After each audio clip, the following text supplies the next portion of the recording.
Speed up your Mac, and all of these will only take a couple of seconds. You can try Clean My Mac for free right now. See what's going on inside.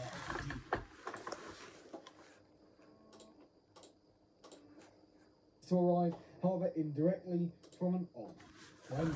The vicar is able to give us a bit of backstory about what's happened previously, but then unwilling to risk bestowing any kind of power upon the skull of the skeleton lord. Put the lava in place of the weapons. You mean any...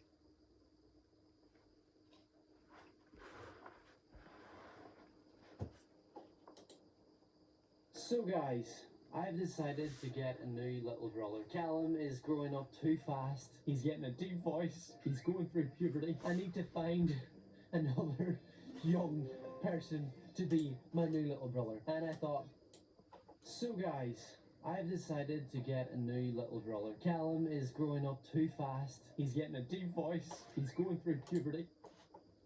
Have you ever looked up in your own house and wondered,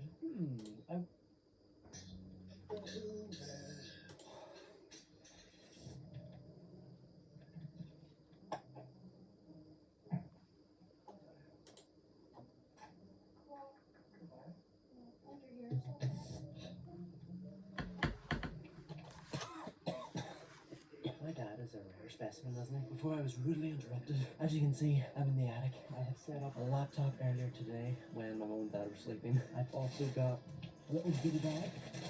I got some water. I've also got some crisps. And yeah, I have a laptop showing a live video feed of our landing and our attic, so that I can watch out for any people coming up the stairs. I am so scared right now because like I can't explain how. My dad just texted me, did I land yet? Yes, I did, Dad. Yes, I did. I landed in the attic. I also have a live video feed in the kitchen that I can use to spy on my parents. Guys, it looks like the camera downstairs isn't working. That's a bummer, but I can enjoy myself with some bottle of water and some crisps. Okay, drink some water. Cheers, everyone. Cheers. I can't believe I'm doing this. Alright, look, I'm in my attic. I hope you can hear me downstairs, or else I'm really giving myself away. I set up this blank sheet so it looks like a wall. I'm gonna prank call my mum. Hello. Hey, just landed. In the bathroom. Well, what's for dinner? What are you cooking tonight?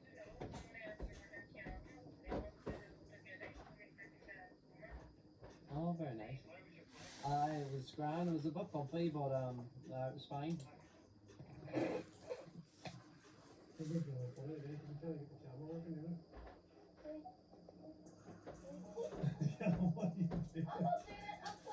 What do you say, this whole set load or something? I like it. It looks pretty good.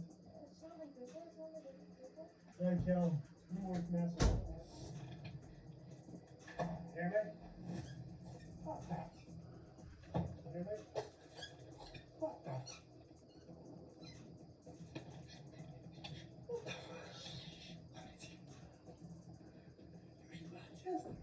Shut up.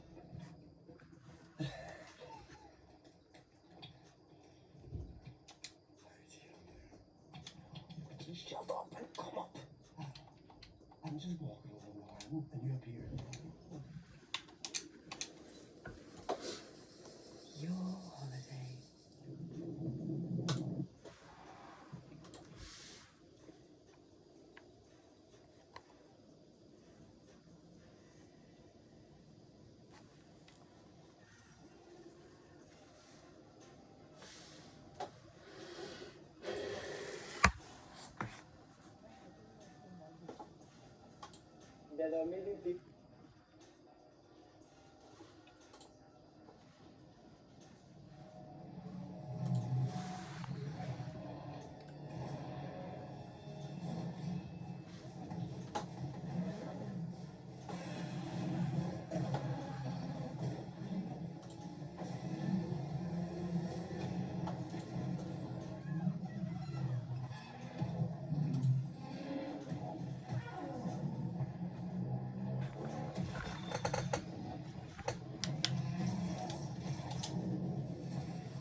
or he's freaking dead. So let's move on to the two monsters I have seen Twos. kaiju fans trying to wheel so goddamn hard into being the new monster in the Monsterverse. Destroya and Violante. So let's talk about Destroya first. Back during the Godzilla vs. Kong hype, we and many others thought that this would be the special big threat in Godzilla vs. Kong, before Mechagodzilla was revealed. And things are going full circle because Destroya is once again the main classic monster that everyone wants to see in the new movie. But why is this? Well, the Destroya movie, Godzilla vs. Destroya, was actually really good. It's definitely one of the better Toho Godzilla movies, and realistically, it's one of the ones that, like your average movie watcher, is probably going to enjoy a lot more than 80% of the other Godzilla films. The monster's also a good bit bigger than Godzilla, fitting with the whole colossal threat thing. And of course, we have the Oxygen Destroyer scene from King of the Monsters that, opened the door for Destroyer to show up in the Monsterverse. Let's go to Violante now. Now, I'm a little surprised to see this monster come up so much amongst the fans. But I guess when you think about it, it does make sense. Violante really does fit with the vibe of the Monsterverse. She's a plant, and that fits real good with the set of Titans already established in the universe. A universe that's more based on nature and all that, so Violante makes sense. A big plant monster. The Hollow Earth could hold such a strange creature like Violante, too. It's full of untouched by modern mankind, wild forests and land. So a plant beast could exist here. And of course, she is way bigger than Godzilla. Now guys, get mad at me if you want, but I'm going to tell you why it's neither of these monsters. Why spend money, usually millions or hundreds of thousands of dollars at least, on the rights for these creatures that 70% of normal movie-going audiences won't even recognize or feel the hype for? And remember, the description says undiscovered and hidden. Unless they change up the origins of both of these monsters to help them fit into the Monsterverse, how they were, created in Toho's universe doesn't really fit with the Monsterverse all that much. Both Destroya and Violante. A new monster is good. You don't have to pay the extra cost just to use the damn thing, and viewers generally get hyped for new monsters. You don't believe me? Go look at Godzilla 2014 and Kong Skull Island. Both have brand new monsters and both made the most money in the Monsterverse. And you may have forgotten, a few months back, we were teased with a brand new monster that was showcased in the Call of Duty Warzone event that Godzilla vs. Kong had. And it actually fits the description. At first, we all thought this is just a random monster that the art guy must have threw in for fun or something. But with the plot out now, maybe this was a hint to the new threat. The image depicts a monster who's larger than Godzilla, fitting the colossal description. And its reptilian design makes it certainly look very old, like it could have been around since the origins of all the Titans or life in general. So do you think this was a hint to the new threat Godzilla and Kong are going to take on in the new movie? Let me know down in the comments. There's also still the chance that the strange winged Godzilla will show up.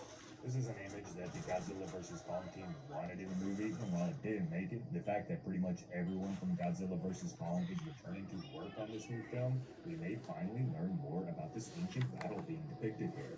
The synopsis did say we will learn more about a mythic battle that intertwined the Gojira, Kongs, and humans all together. It could be this same battle here they are talking about. If you think the threat's gonna be this winged Godzilla-looking monster, let me know in the comments. The last point I want to bring up is something a bit more obscure. The synopsis never says monster, it just says a colossal threat. That could be literally anything. Technically, if the world was swarmed with an army of locusts, it would be game up. Wait, wrong franchise. Jokes aside, a threat may not be a singular monster like we are used to. It could be a swarm of smaller ones. It could be disease or sickness, or it may be the power of Earth itself that the synopsis is referring to. If the Earth's core was to implode due to too much power going into it or something along those lines, the fate of all life, Titans, humans, animals, plant life, everything would be at stake. But we need our damn monster fights. So to fill that void, picture Kong and maybe Godzilla slowly working their way towards this overlording power source that is about to destroy the world. But to get there, they have to fight all 7 levels of kaiju badass bosses that have been guarding this place of origins since the dawn of time. Each monster would require Kong and or Godzilla to, fully utilize their skills and weapons. Each monster growing more powerful and deadly. With this idea, even with it, not being an individual monster or something that we're used to seeing, we're still going to get plenty of monster carnage. Subscribe button and hit the bell so you get notified when more Monsterverse news and theories comes out.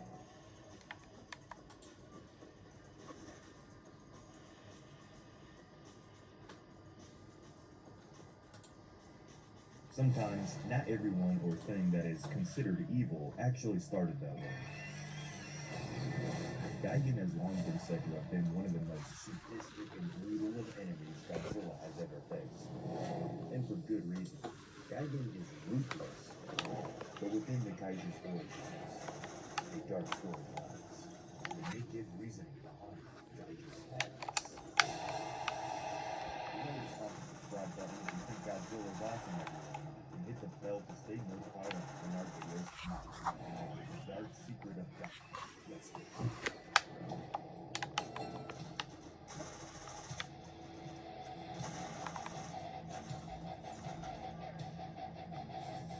Cunning, brutal, bloodthirsty. All are terms which could describe Gigan. Over the monster's half-a-century-long existence, there have been separate variations of Gigan that have changed in appearance. But one thing stayed constant. The monster was a prolific assassin and a skilled fighter, a perfect soldier. And while Gigan could never fully defeat Godzilla in battle, he was one of the few ever said that pushed the king of the monsters to his limits in every battle. If you closely watch Gigan, you can see a different side of him come out. A side of his personality that usually remains hidden behind the Cyclops eye. The part of his only wants one thing: blood. What could cause this monster to savagely mutilate his targets, sometimes even to the point of letting his defensive guard down? What dark and twisted memories haunt the cyborg? While there's not much lore written for the cyber assassin, there are just enough clues and bits of evidence given to us that tells us that Gigan may not have always been this cutthroat killer. Before we get into this though, I'm going to quickly show you 3 different characters across pop culture that have similar origin stories to Gigan. Rocket Raccoon, an alien world animal, turned into a sentient being through experimentation performed upon him. These deeds were done by an alien race looking to create inhabitants.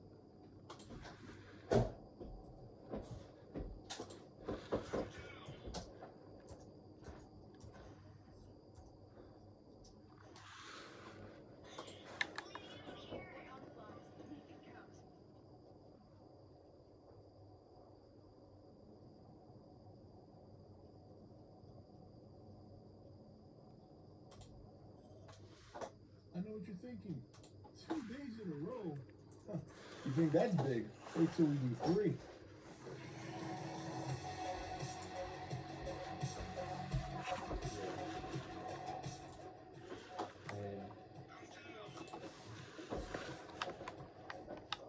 Alright guys. This video. My friends about joking around. Big green So machine. he had a glue right next to my book, so I slapped it on his hand, and of course it didn't do enough to me to suddenly slide sound. Alright, Biolante. So, yesterday we did a video discussing Destroyer and making it that the might have to be the big bad for the upcoming Godzilla vs. Kong sequel. In this video, we're going to make the case for Biolante because that is the other name that tends to pop up when discussing what the potential big bad could be for the upcoming movie in 2024. Now, I think it goes without saying that in Biolante's case, she probably makes the most sense in terms of her habitat, right? I mean, you're looking at a big, giant Biolante in the movie, and I had described Biolante just being such a huge part of the Hollow Earth that she would basically overgrow into the surface, and that's where Godzilla and Kong and then even other titans would have to kind of get involved in trying to take her down. I think in this case, if we were to get Biolante, I don't think we would get the original origins. that is a very unique story that they told when it came to Biollante. But Biollante is a monster that, as many of you know, has grown in popularity over many years. She wasn't very popular when she first came out, and then as time progressed, people just started endearing to her more and more. Design-wise, her second form is obviously just an incredible dimension. Very, very big monster. So she would make a lot of sense based on that description. First form, not a big fan. I think it looks kind of dumb, to be honest. But maybe some fans out there that just take these things and they treat it to heart. But her first form looks like shit. Let's just be real. Okay, I'm not gonna pull any punches. Okay, if you love it, great. I think it looks like shit on its face. But the second form, absolutely beautiful, absolutely gorgeous, and I think that's the form we would see. Now, what are some of the things that lend to the possibility that we may see Biollante? Well, they're about as equal as what we discussed yesterday with Destroyer. The difference being is that Biollante, when you look at the description and it says something that is hidden deep in the earth, that definitely makes more sense for her case than it does for Destroyer. I gave an example.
Travel from Northern Ireland all the way to Manchester just to prank my boyfriend. You see, although I live in Northern Ireland, my boyfriend has been living in Manchester for the past few years, so every time we want to see each other, we have to.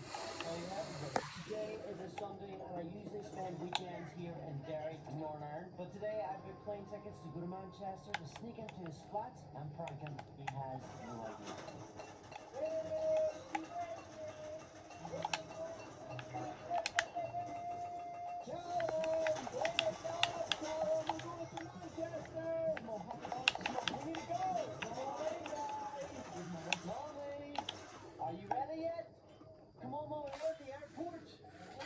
Explain. Oh, there she is! Come on, Molly, come on, family. Right, guess what? I've used it like that man. Running the video was a big surprise. I have a few prank. Okay. Not a prank on any of us, but a prank on John. What was that really? John got me about guess what happened. I purchased all plane tickets to the Manchester. And guess what? Well, the taxi is waiting outside, so go pack your bag.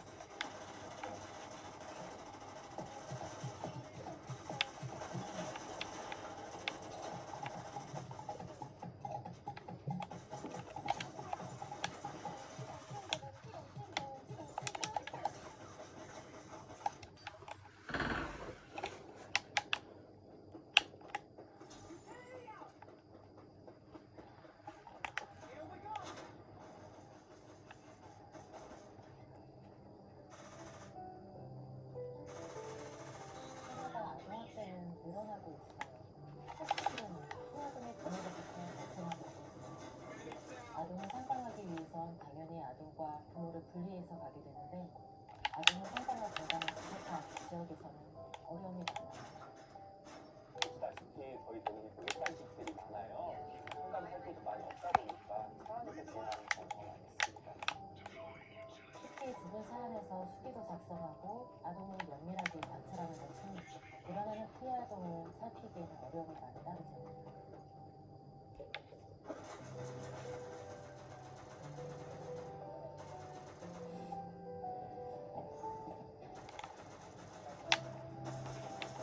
상담하시는 분들이 아동을 보면서 의문을 한 수가 없어요. 어제랑 어떻게 다르냐. 파가 스트레스 측정 기술이 있는데 이걸 통해서 아이에 대해서 파악을 해서 전화라고 조화를 시킬 거라고 생각을 해서 차량의 다양한 모습에 대해서 사람을 동시에 말했을 때 그 각각의 음성을 분리해서 인식할 수 있는 기술입니다.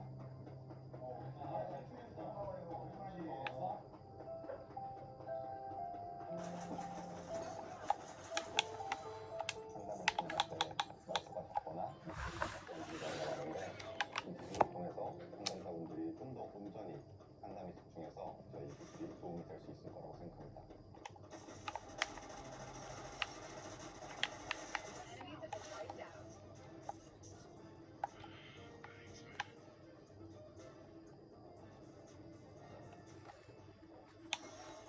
우리 세 번째 만나는 거는 이거 하나 꼭 해볼까?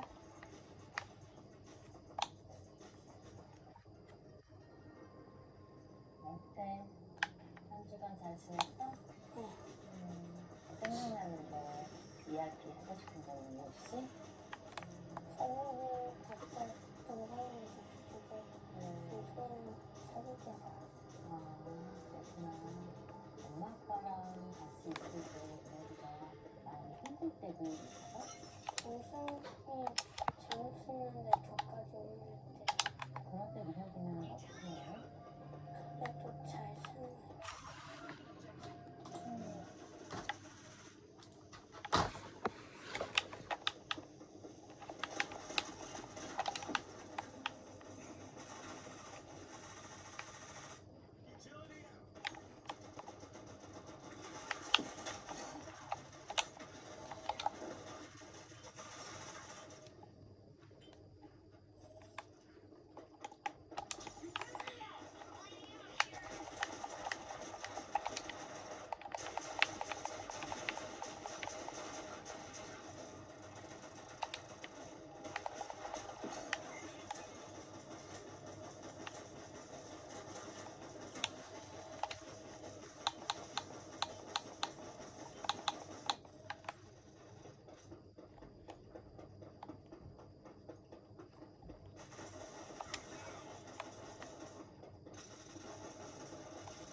songs who are anything but open-minded to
Hey, well, time for bed soon, okay? Yeah. Yeah. Bed soon. Bed soon, yeah. Now. Not yet. Do you want to go to bed now? No. No? Well, it's soon then. Right, you're tired. You've got to get up in the morning, haven't you? Soon. It's soon, yeah. You alright? Yeah. Yeah.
and he's still there, and he's going to be there forever.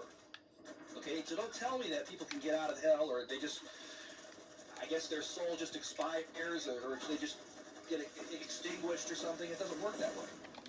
No, hell goes on forever and ever, day and night. So we need to watch out for these myths.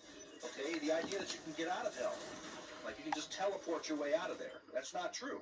Isaiah chapter 38, we see a verse that makes this clear. It says in verse 17, "Behold, for peace I had great bitterness, but thou hast in love to my soul delivered it from the pit of corruption, for thou hast cast all my sins behind thy back. For the grave cannot praise thee, death cannot celebrate thee. They that go down into the pit cannot hope for thy truth." Now think about it. Jesus Christ is the truth. He's the way out of hell. I mean, he's the one that saves you from hell. And if you're in hell, you cannot hope for thy truth.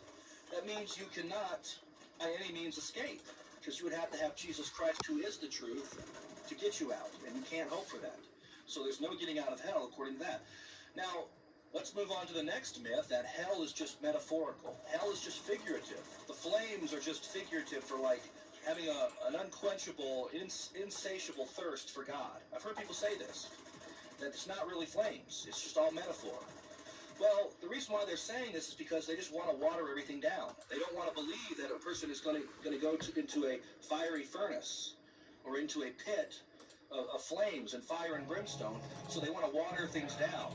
And I've heard people say, well, it can't be literal because the Bible describes hell as, pitch blackness. And yet, how can there be flames when flames are orange and red and yellow and stuff? Well, my point is, it is flames, and the Bible teaches this. Turn over to Matthew chapter 13. Matthew chapter 13, we see this in many places actually. Even in Luke 16, where it talks about he is tormented in these flames. But in Matthew 13, it says in verse 50, it says, let's back up to verse 49.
Video. This is another Sleek Energy review.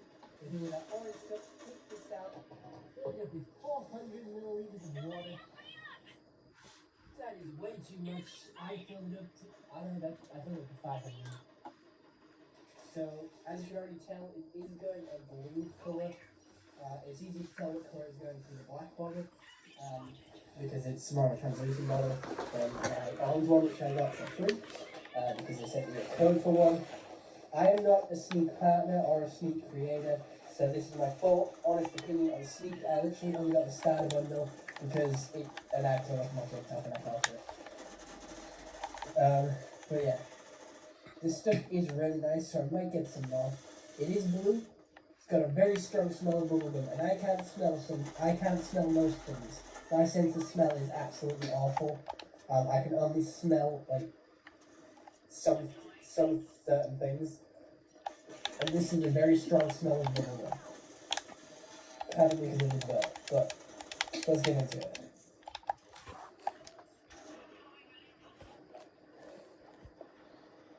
They ruined it. It's a really good bubblegum taste, but it gets tangy. Why does it get tangy? If it didn't go tangy, it would be good. It sort of lingers in your mouth, and then it's like bubblegum. Bubblegum is some of like the best flavors of stuff, but it goes slightly tangy, and it feels off. I don't know how to explain it. It does taste like Million bubblegum, and it's like one of the best flavors they have. So that's probably why they make so much of it. But they make it go tangy. I don't know how else to describe it other than tangy. Because it's not like a fizz, but it sort of like tickles your mouth in a way that isn't good. And I'm not a fan of it. But it is a good flavour. I do like the bubblegum flavour. It's just whatever it's doing to my mouth doesn't feel good.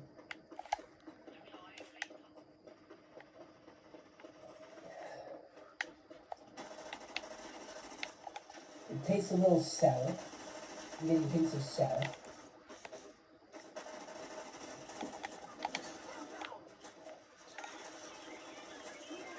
I'm going to give this one 8 out of 10. This is one of the better ones.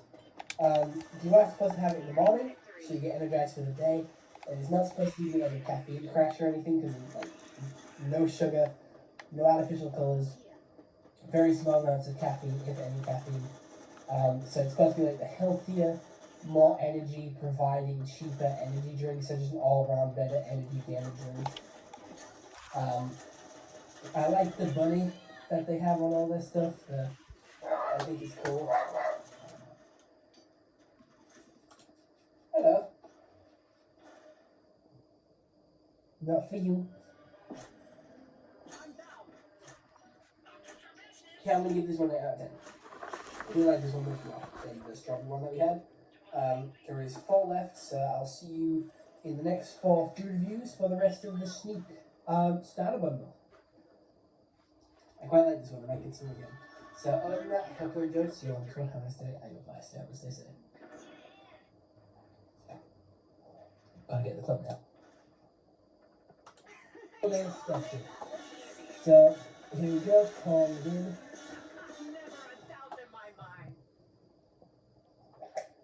A little bit of a dust cloud there.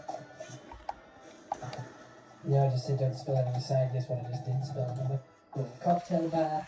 Maneuver. Is it leaking? That is not good. I put the lid on correct. I don't think. So, as you can already tell, it is going a blue colour. It's easy to tell what colour is going from the black bottle, because it's more of a translucent bottle than my orange one, which I got for free, because they sent me a code for one.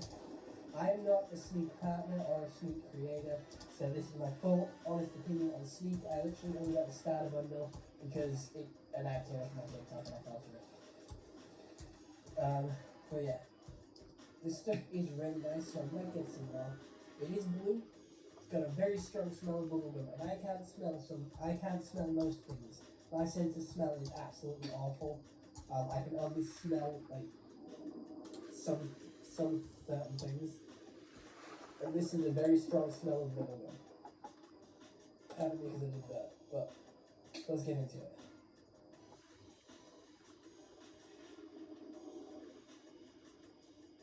They ruined it. It's a really good strawberry, so now we're going to try bubblegum, and that leaves only 4 packets left. So here is the bubblegum one. Make sure all the powder is at the bottom of the pack before you open it so you don't waste time spilling it on your side as you are making this. There we go.